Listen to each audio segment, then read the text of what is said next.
여러분 구독, 좋아요, 알람 설정까지 눌러주세요. 안녕하세요. 한지원의 부동산 부자 공식. 자, 지금 출발합니다. 자, 지금 오늘의 주제는요, 때가 왔다. 복합 개발을 어떻게 하라고요? 선점 투자해라. 선점에서 투자하는.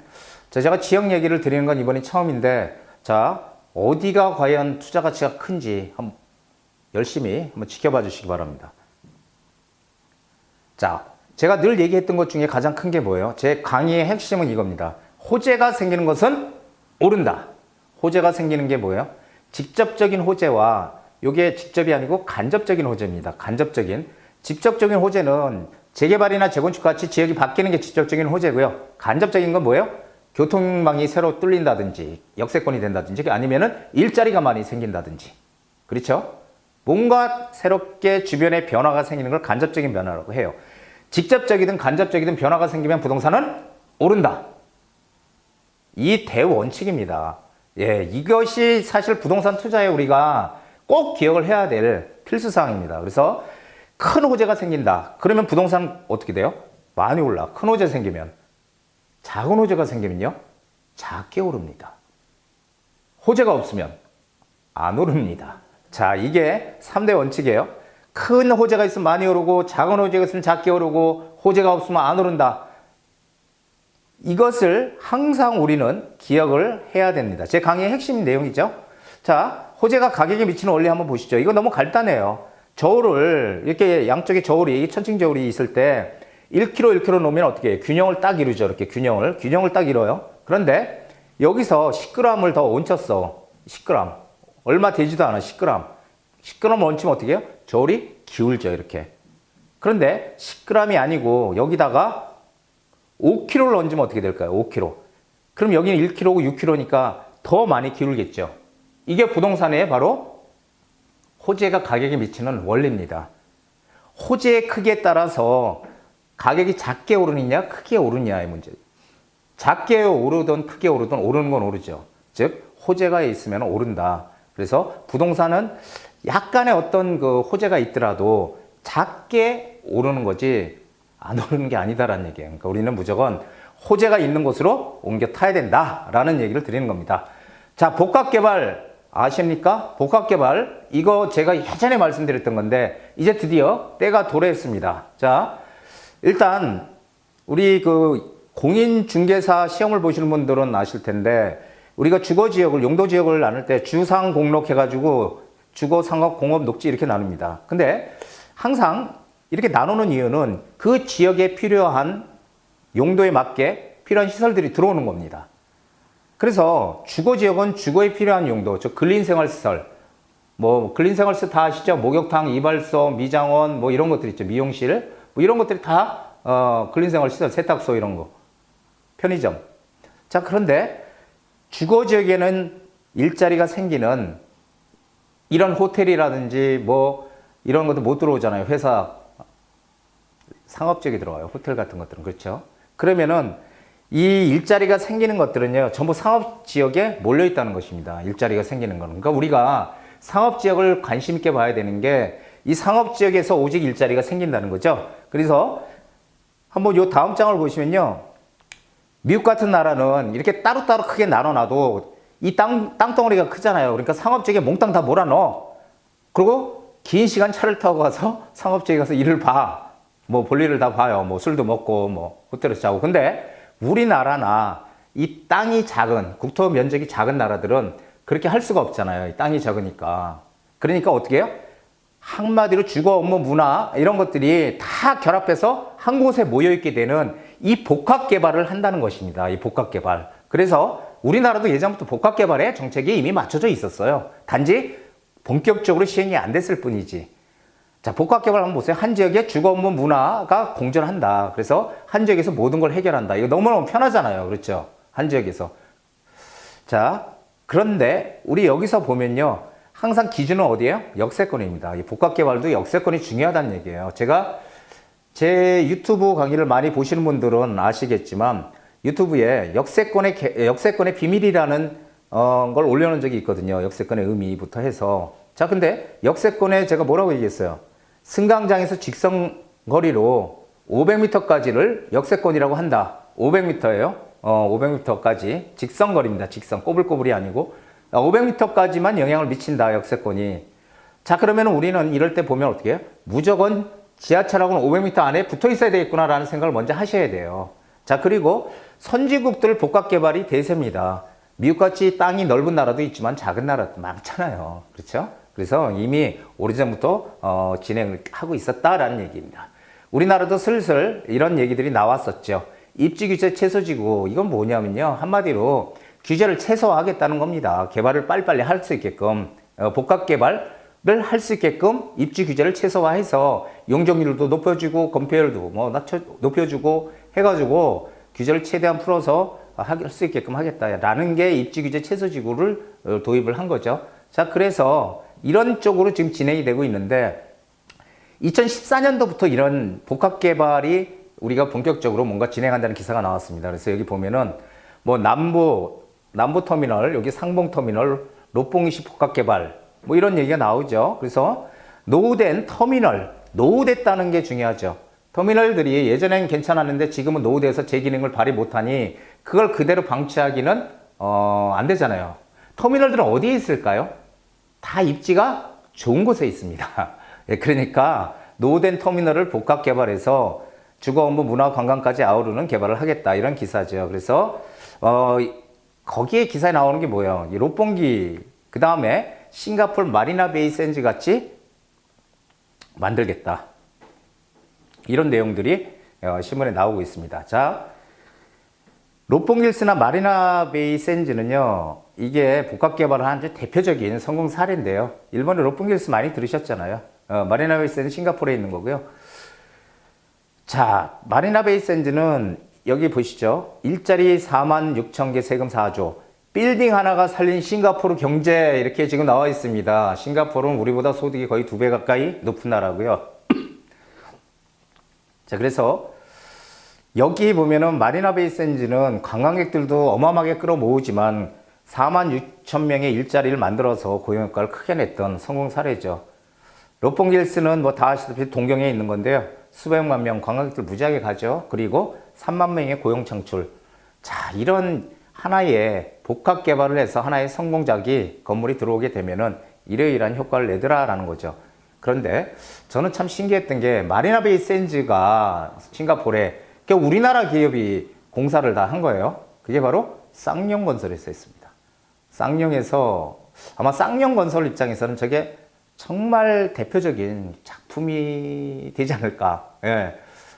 전부 다 하기 어려웠던 걸 가보신 분들은 알지만 마리나 베이 샌즈 꼭대기 배 모양이 이렇게 돼 있죠. 그리고 수영장도 그 위에 있고 수영장도 고층에 있고 아주 특이하게 만든 곳인데 우리나라도 이런 게 좀 생겼으면 좋겠습니다.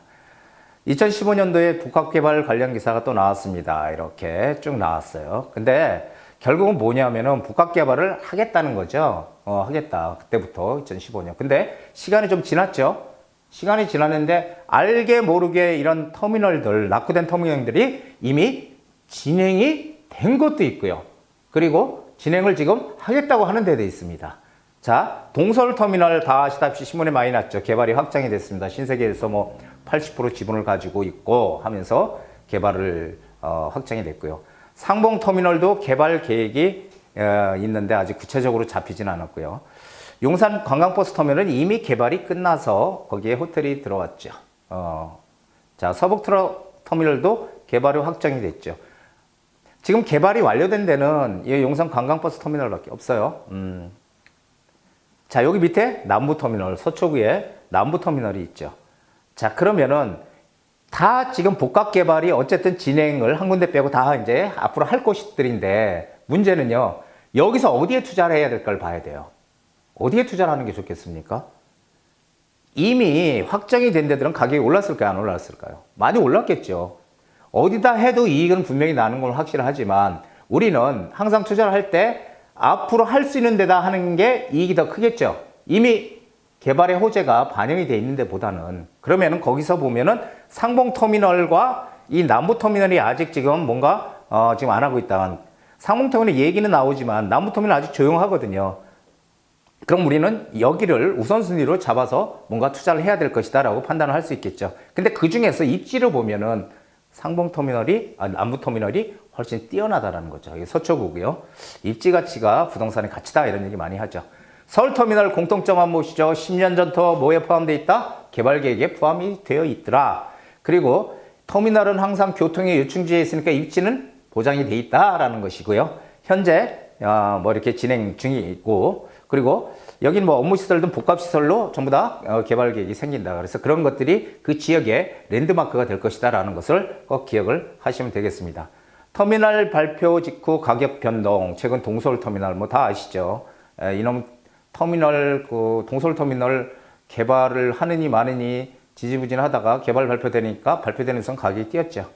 우리는 항상 어떤 지역이 개발 계획이 나오면은 그게 나중에 개발이 됐을 때만 생각을 하는 분들이 많아요. 그러니까 저거 10년 걸릴까? 10년 후에 그러면은 가격이 오르겠네. 그럼 내가 거기 지금 10년 동안 가지고 있어야 돼? 이렇게 생각하시는 분들이 있는데 그게 아니고요.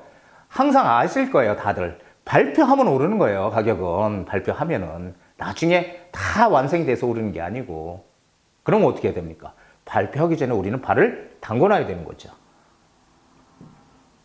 자, 남부터미널이 움직입니다. 제가 지금 가장 호재 중심에 있다고 보는 게 남부터미널입니다. 서초구에 있을 뿐더러 3호선 남부터미널역 있잖아요.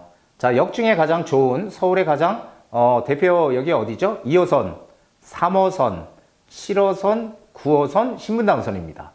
자, 요것의 공통점이 뭐죠? 다 강남을 통과하는 노선이다. 강남 접근성이 그만큼 중요합니다. 자, 그래서 남부터미널이 개발이 되는데 이쪽으로 가면 여긴 정보사 부지고요. 여기도 개발 계획이 있고 위쪽으로 가면 롯데칠성, 강남역 바로 앞에 롯데칠성 부지가 있고요. 자, 남부터미널이 개발이 되고 보면은 이쪽 라인이 여기가 상업지입니다. 상업지가 되게 여기 넓게 펼쳐져 있고요. 이쪽도 상업지역이 펼쳐져 있어요. 이쪽이. 그러면 이쪽도 상업지역, 이쪽도 상업지역이 있는데 이쪽은 큰 건물들 살 게 별로 없고요. 이쪽이 상업지역이 넓고 이쪽에 뭔가 투자할 수 있는 것들이 이쪽에 있다는 것입니다. 그래서 이 남부터미널이 개발이 되면 가장 크게 영향을 받는 곳이 바로 이 상업지역이라는 것을 꼭 기억을 하셔야 됩니다. 자, 하나하나 보면은요, 정보사 부지, 여기 MDM, 디벨로퍼, 우리나라 최고의 디벨로퍼 회사죠. MDM이 정보사 부지 개발한다 확정됐죠. 그래서 미국 실리콘밸리와 같이 친환경 첨단 산업 문화타운을 만들겠다. 이건 확정이 된 것입니다. 그럼 그 지역이 엄청나게 좋아지겠죠. 남부터미널 쪽. 대부분 바로 건너편입니다. 롯데칠성 부지. 자, 여기도 개발하겠다라고 지금 하고 있습니다. 자, 지금 뭐 이렇게 용적률을 얼마로 줄 것이냐, 공공기여금 문제로 지금 조금 진행을 하고 있고요. 그래서 저는 이제 그렇게 생각해요. 이 정보사 부지와 남부터미널, 그 다음에 롯데칠성 부지가 같이 이렇게 개발이 될 것이다라고 보고 있고요. 그 중에 이 남부터미널 말만 많고 계속 진행이 안 됐던 남부터미널이 이제 움직인다라고 생각하시는 게 가장 핵심입니다. 자, 이건 뭐 예전에 나왔던 계획인데요. 똑같아요. 여기도 이제 뭐 터미널 업무시설 판매 문화 숙박 호텔 같은 게 들어오는 거죠. 그 다음에 뭐 이렇게 그 공연장도 들어오고 이런 것들이 들어오는 계획이 복합개발로 옛날에 돼 있었다 라는 얘기죠. 제가 말씀드리고 싶은 요지는 뭐냐면요, 자꾸 망설이지 마시라는 거예요. 우리는 먼저 투자를 해야 돼요. 선점 투자. 먼저 들어가서 이익을 낼 수 있는 것을 골라야 된다는 거고요. 투자의 대상은 복합개발 지역인데 거기서도 어디? 아직까지 아무런 게 내용이 없는 마지막 남은 노른자에는 남부터미널 쪽이라는 겁니다. 자, 일자리 없는 우리 단순 주거 밀집 지역들 있죠. 아무 변화가 없는 주거 밀집 지역. 이런 것들은 발전 가능성이 없습니다. 그래서 이런 곳을 우리가 투자의 목적으로 보는 게 아니라 지역에 변화가 생길 것을 봐야 돼. 변화가 생길 것. 그런 변화가 생기면 그 지역의 가치가 크게 뛰잖아요. 그러면 가격은 당연히 뛰는 거예요. 자, 그래서 강남의 노른자의 이 남부터미널 주변에 무엇을 투자를 하던 자기 금액에 맞춰서 하면 됩니다. 단지 가치는 앞으로 엄청 커질 것이다. 아직까지는 이게 지금 진행이 안 되고 있기 때문에 호재가 반영이 안 됐지만 발표하게 되면 어떻게 되겠습니까? 가격 확 뛰죠. 그 발표가 얼마 안 남았다고 기억을 하시면 돼요. 그래서 지금은 저는 이제 항상 먼저 선점 투자를 하자는 그런 얘기를 많이 드렸거든요. 그래서 우리가 투자를 하고 나서 남들이 들어왔을 때 이익이 난 걸 그 남들한테 매도를 하고 나오는 게 투자다. 저는 그렇게 생각을 합니다. 끝까지 개발될 때까지 기다리는 게 아니고 어쨌든 앞으로 가치가 가장 커질 오늘 남부터미널, 이 터미널 부지들이 이 복합 개발이 된다는 그런 것을 주제로 한번 해봤습니다. 그래서 이런 쪽으로 관심을 가지시면 이런 거는요, 지금의 정책 방향이나 전혀 상관없거든요. 어차피 해야 되는 사업이기 때문에, 그렇기 때문에 안전성이 보장이 돼 있다는 얘기입니다. 큰 변화가 생기는 곳에 투자해야 된다. 물론 작은 변화가 생기는 곳에 투자해도 이익은 납니다. 하지만 우리는 좀 더 최선책을 찾다. 안 되면 차선책을 찾아야 되거든요. 그리고 재테크라는 건 범죄가 아닙니다. 투기도 아니고요. 내 돈을, 내 자본을 불려나가는 거예요. 그렇기 때문에 우리는 힘이 있는 한, 무조건 능력이 되는 한 해야 됩니다. 해서 내 재산을 증식시키는 그런 것으로 이 재테크는 상당히 유용하다. 이렇게 저는 생각을 합니다. 자, 오늘 제 강의가 도움이 되셨으면요. 구독 버튼 눌러주시고요. 좋아요 버튼도 눌러주시고, 그리고 알람 설정까지 해주시면은 제가 강의하는데 큰 힘이 되겠습니다. 자, 오늘 여기까지 하겠습니다.